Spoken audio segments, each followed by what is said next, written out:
This region is rich in water resources, but because we're rich in water resources, we're rich in water resource problems. So we have in our region a curious phenomenon of being built for growth in the water space. The scope and scale of the partnership is really impressive. Starting at Duluth and going all the way to the other side of the Great Lakes Basin in Kingston, Ontario.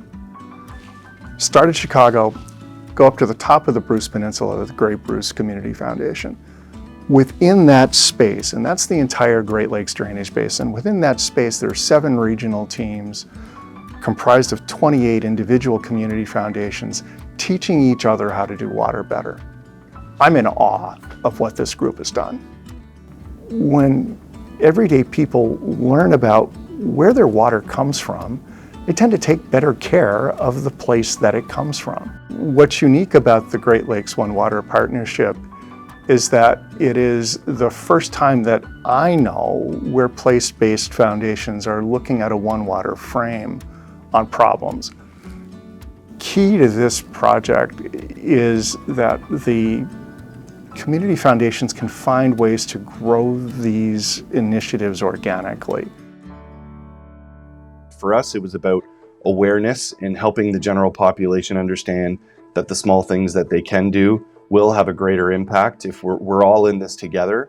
And if everybody does something small, the macro benefit of that will be undeniable. As much as there may be kind of differences politically or in distance, but there's so much we share in terms of our engagement with our communities and with the natural environment. And there's a great oneness about our work together. It's about our lake, and we're thinking about sustainability and preservation of well-being for future generations, and continued well-being for all. For us, it's really important to be involved in the One Water Partnership because collaboration is at the core of our work.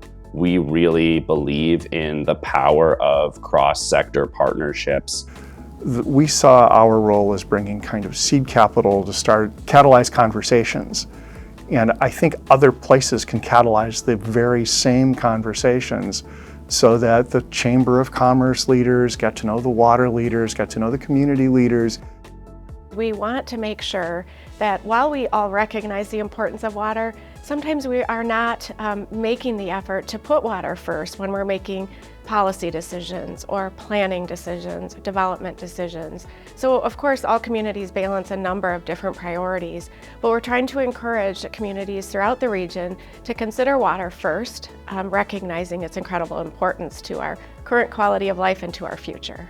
Really, the university is trying to make sure that the good work that we're doing actually reaches those communities, that it doesn't become just a report sitting on a shelf or on a website that no one ever finds, but it's really in the hands of community individuals, community activators, so that way that work can just spread further than our influences right now or our reaches right now.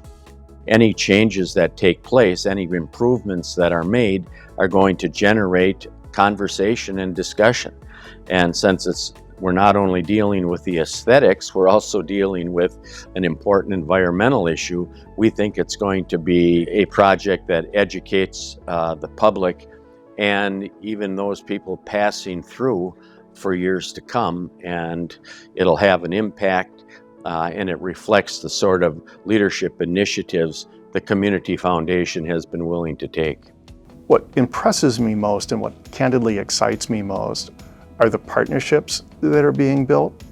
And I mean that in 2 ways. I mean partnerships among non-traditional actors in the water space, business leaders, community leaders, in addition to utility leaders and water not-for-profits. That's important. That's building social capital that's going to be durable.